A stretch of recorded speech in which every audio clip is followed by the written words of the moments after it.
So since the introduction of ChatGPT, we can see how the whole AI market and different tech companies started to compete each other in order to take over the whole market of AI.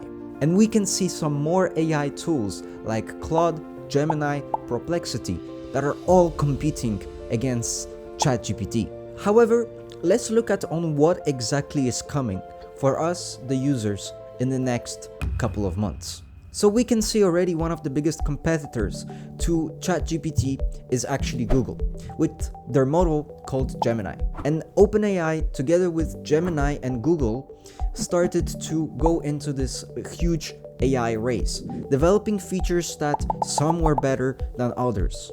And this is how it established them as a major player inside the AI market. And we can see that both of these models are constantly working on developments in order to be different from each other, by bringing up some more and unique features towards their users. And you can check out my last video where I was comparing the features between Google's Gemini and OpenAI's ChatGPT. So let's have a look on what exactly Gemini has prepared for us in the next future. So it's rumored that Google is working on this new feature, a new AI model that will be introduced towards the web browser, something called Jarvis. And it does sound like it's taken from Iron Man movie. Jarvis, could you kindly vacuform a digital wireframe? I need a manipulable projection. So what is the deal about this whole new AI Jarvis?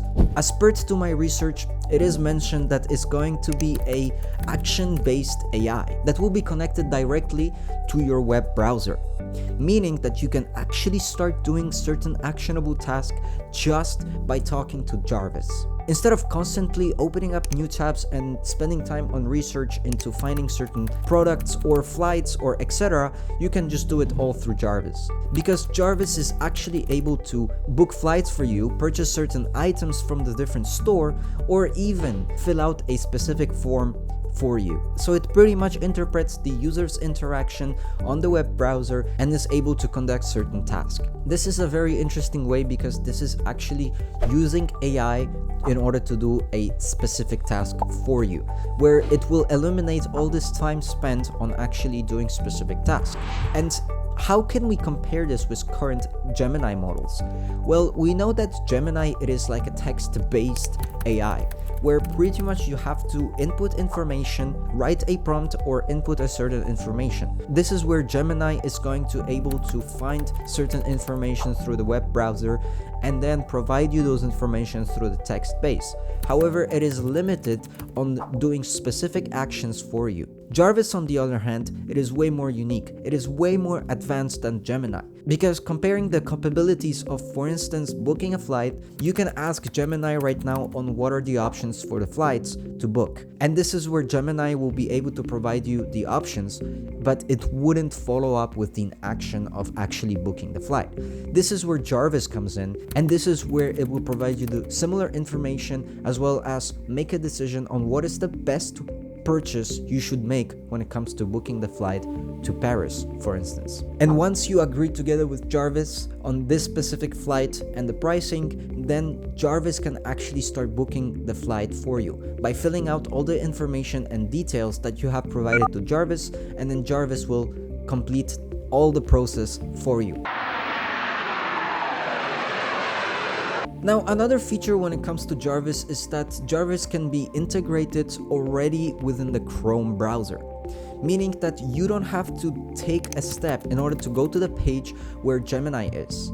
You can actually just integrate it on the whatever page you are currently in. So let's say you're reading an article about certain information and you don't understand or you need a further explanation on it. Then what you can do is you can take a screenshot of it and directly ask Jarvis to explain it to you without leaving that specific page.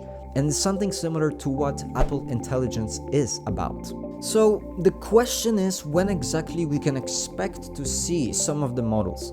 Well, currently Jarvis is still under the testing phase because there is still a lot to think of when it comes to the security and data issues.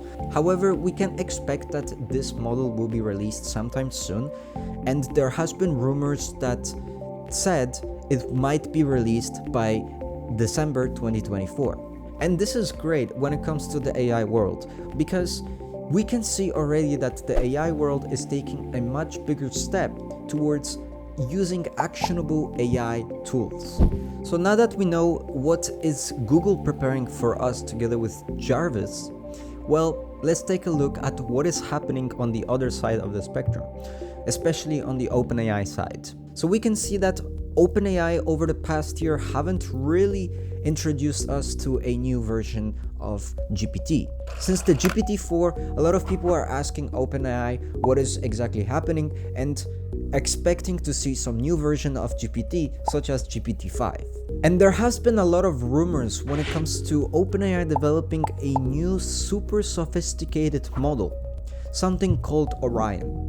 And apparently the development is both fascinating as well as horrifying. So based already on the rumors that we can already hear on the market, is that OpenAI is taking the next step of achieving a new layer of AI, which is aiming to AGI, which is artificial general intelligence.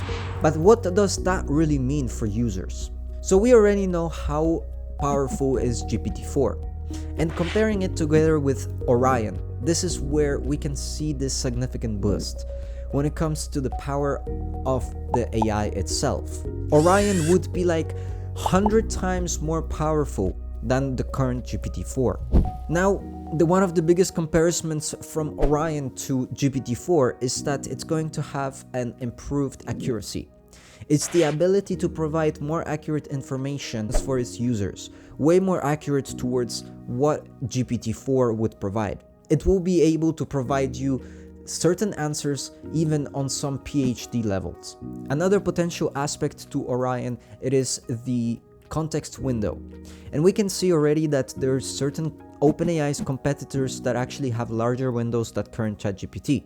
But this is where Orion would come in with a largest context window, meaning that you will be able to provide much more information, larger files, and this is where OpenAI Orion will be able to scan way faster, way easier, and absorb all of those information. Now, when we talked about the accuracy models, how is that going to be actually achieved? Because Orion models will be actually trained on the real live data.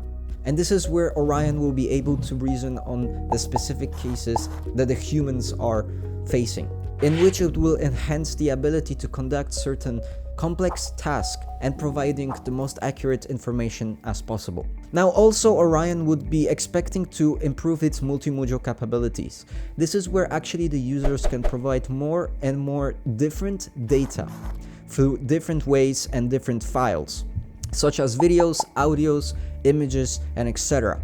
And from that, it will be much more accurate in analyzing everything that has been provided through the different ways.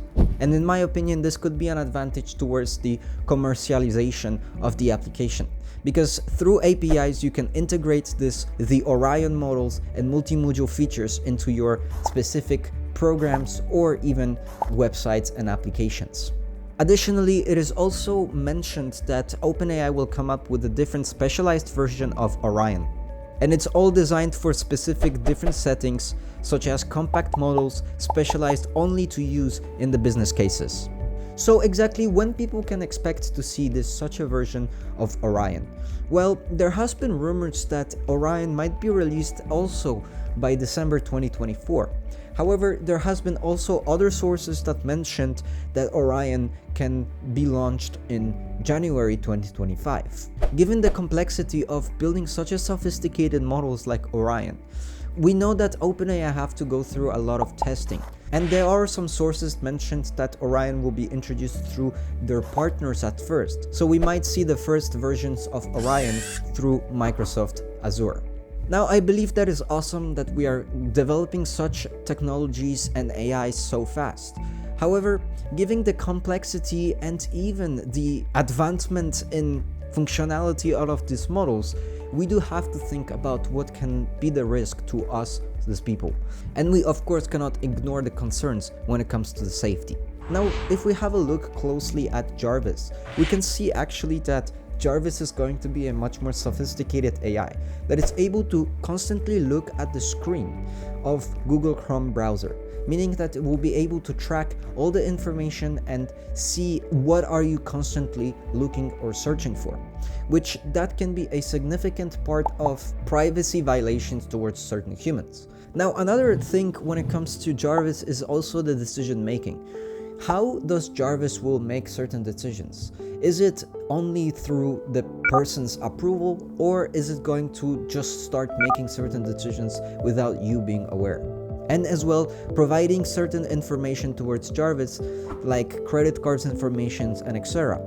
Does that mean Jarvis is able to purchase whatever he thinks is able to purchase, or is always have to go through the certain approval of its user?